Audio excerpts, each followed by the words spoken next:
Estás escuchando un devocional del reto Mujer Verdadera 365, Nuevo Testamento y Salmos.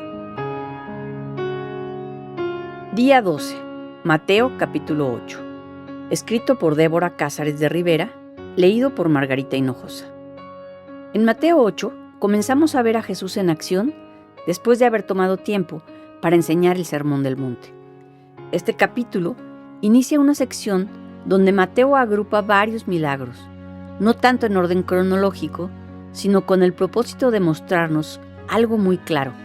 Jesús tiene autoridad sobre todo lo creado. En cuanto a ubicación geográfica, podemos ver en Mateo capítulo 8, versículo 1, que Jesús baja del monte, probablemente de la región montañosa cerca de Capernaum.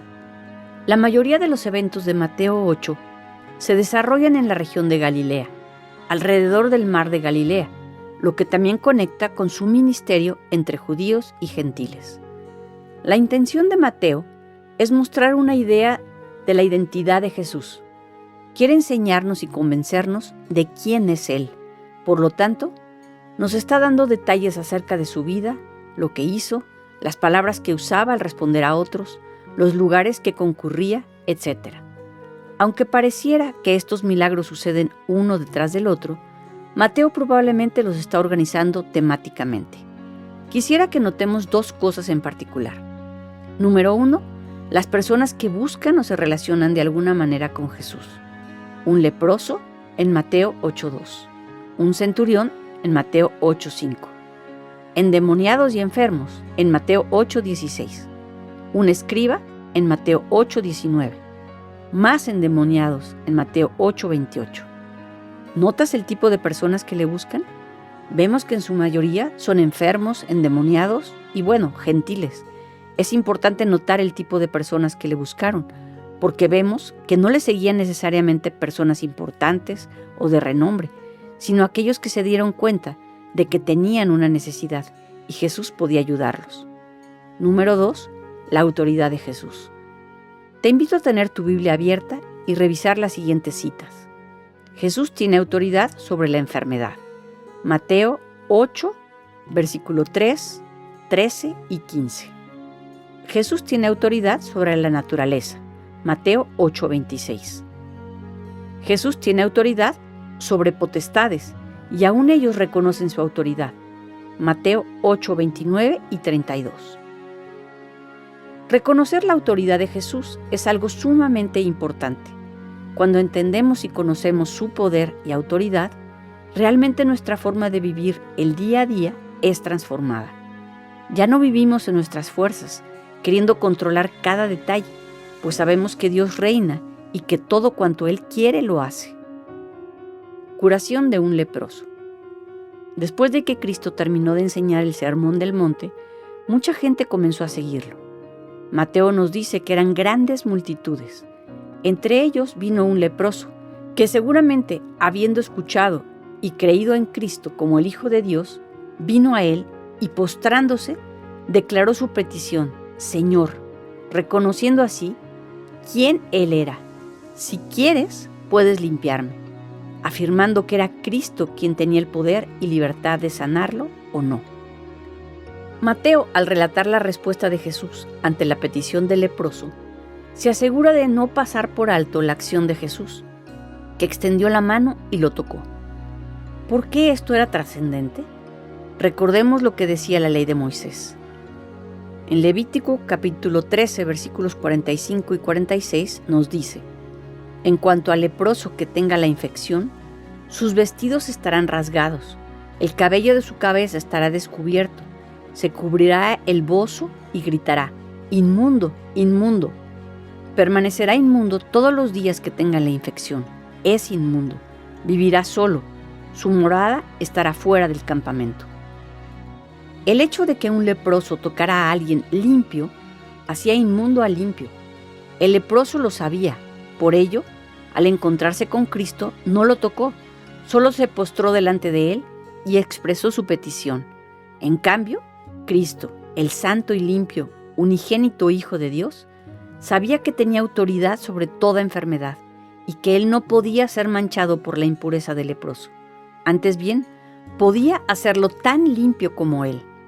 Entonces, extendiendo Jesús la mano, lo tocó diciendo: quiero, sé limpio. ¡Qué cuadro tan maravilloso! ¡Qué gracia tan grande! Hermana, nuestra impureza no debe ser un obstáculo para venir y postrarnos delante del Dios Todopoderoso. Ciertamente, el enemigo que acecha nuestras almas querrá apuntar a tu pecado y poner en tu corazón la idea de que no eres digna ni siquiera de acercarte ante el trono de la gracia. Pero recuerda, Dios ha dispuesto camino hacia Él a través del sacrificio de su Hijo Jesucristo en la cruz. No esperes más. Ven a Cristo, cualquiera que sea tu condición. El ungido de Dios tiene poder y autoridad para sanar y redimir tu vida. Una fe como la del centurión. Esta historia nos relata cómo un oficial del ejército romano, un centurión, oyó hablar de Jesús y creyó en él.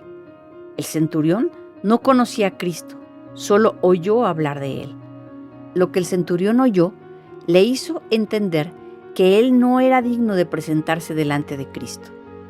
Al ver la fe que este centurión tenía y cómo él reconocía quién era, Cristo se maravilló y sanó al siervo del centurión. El Señor nos ayude a tener una fe genuina, que al oír quién es Él, nazca en nosotros un deseo de no solo saber, sino de creer y desear conocerle. Digo esto porque en la actualidad muchos quieren ver pruebas y señales de quién es Dios, mas Él ya se ha revelado en su palabra, lo que demanda el discipulado. Mientras el ministerio de Jesús crecía y se divulgaba por las ciudades, hubo algunos que quisieron unirse a sus seguidores. Antes de que lo hicieran, Jesús quería dejar claro a 2 de ellos que ser sus discípulos conllevaba demandas. Uno de ellos se acercó y le dijo: Maestro, te seguiré a donde quiera que vayas. A lo que Jesús le respondió: Las zorras tienen madrigueras y las aves del cielo nidos, pero el Hijo del Hombre no tiene dónde recostar la cabeza. Jesús es el Hijo de Dios, por ello, Él tenía todo el derecho a los beneficios del reino. Sin embargo, no consideró el ser igual a Dios como algo a que aferrarse, sino que se despojó a sí mismo, tomando forma de siervo, haciéndose semejante a los hombres, y hallándose en forma de hombre, se humilló Él mismo, haciéndose obediente hasta la muerte y muerte de cruz. Filipenses 2, del 6 al 8. No buscaba lujos ni para el lugar en el cual iba a dormir, y dejaba esto claro para quienes lo querían seguir. ¿Has escuchado de personas que vienen a Cristo creyendo que su vida va a mejorar en todos los aspectos, familiar, económica, emocionalmente, etc., pero sin buscar una transformación personal? Sin duda, muchos se han acercado a la iglesia cristiana evangélica creyendo que sus problemas serán resueltos y sus deudas económicas saldadas. Tristemente, luego se dan cuenta de que su vida no está mejorando como ellos esperaban. Creen que la iglesia es un fracaso, al punto de pensar que seguir a Cristo no vale la pena. Su concepto sobre el Evangelio es errado. Estas no eran las expectativas con las que los discípulos de Cristo debían seguirle, y Él quería dejar eso en claro aún antes de que le siguieran. Tan alto era el llamado que a otro de ellos le dijo: Señor, permíteme que vaya primero y entierre a mi padre. Jesús le respondió: Ven tras mí y deja que los muertos entierren a sus muertos. Ver también Lucas capítulo 14 versículos 26 al 33. El Señor nos ayude y el Espíritu Santo nos impulse a tomar nuestra cruz y seguirle como respuesta al amor que Él ha manifestado para con nosotras. Jesús calma la tempestad. Imagínate la escena. Te subes a una barca, no a un sofisticado crucero, sino a una barca, y mientras estás tratando de pasar al otro lado del mar, se desata una tormenta. No es una lluvia ligera, es una tormenta tal que las olas cubren la barca. ¿Y ahora qué? ¿Qué haces en estos momentos? ¿Te lanzas al mar o te quedas ahí? ¿Qué es mejor? Los discípulos de Jesús pasaron por esto. Lo reconfortante en su caso es que ellos tenían a Jesús en su barca.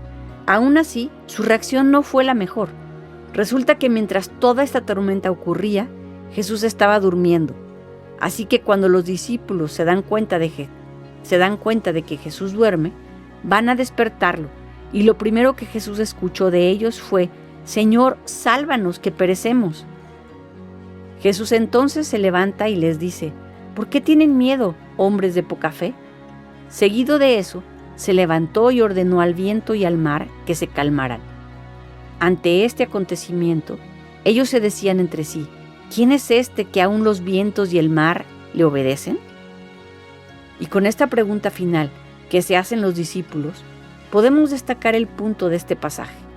Ellos habían compartido mucho tiempo con Jesús, habían visto milagros, le seguían y participaban de sus padecimientos, pero aún no lo conocían. Ellos siguen sorprendiéndose y preguntándose: ¿quién es este? Hermana, a nosotras en este tiempo se nos ha dado la revelación completa de la palabra de Dios, y por ello sabemos y tenemos testimonio de quién es Jesús y cómo Él, cuando fue crucificado y muerto, resucitó al tercer día. También la palabra nos enseña que a todo aquel que ha confesado que Cristo es su Señor, tiene como promesa el sello de su Espíritu Santo. Si has experimentado esto como verdad en tu vida, puedes estar confiada de que en medio de cualquier tormenta que atravieses, aunque tu maestro parezca estar dormido, no lo está, y ciertamente le importan tus circunstancias. Puedes confiar en que Él está bajo control. Para reflexionar, ¿qué estás deseando hoy de Jesús? ¿Sanidad física o espiritual? Recuerda lo que meditamos en Mateo 6:33. Pero busquen primero su reino y su justicia, y todas estas cosas les serán añadidas. Los ejemplos de las personas que vimos hoy buscaban a Jesús porque reconocían quién era Él. ¿Reconoces tú quién es Jesús? ¿Reconoces quién eres tú delante de Él? ¿Qué te está llamando el Señor a dejar con tal de pagar el costo de ser su hija? Explora más recursos que te guíen a Cristo y su palabra en avivanuestroscorazones.com.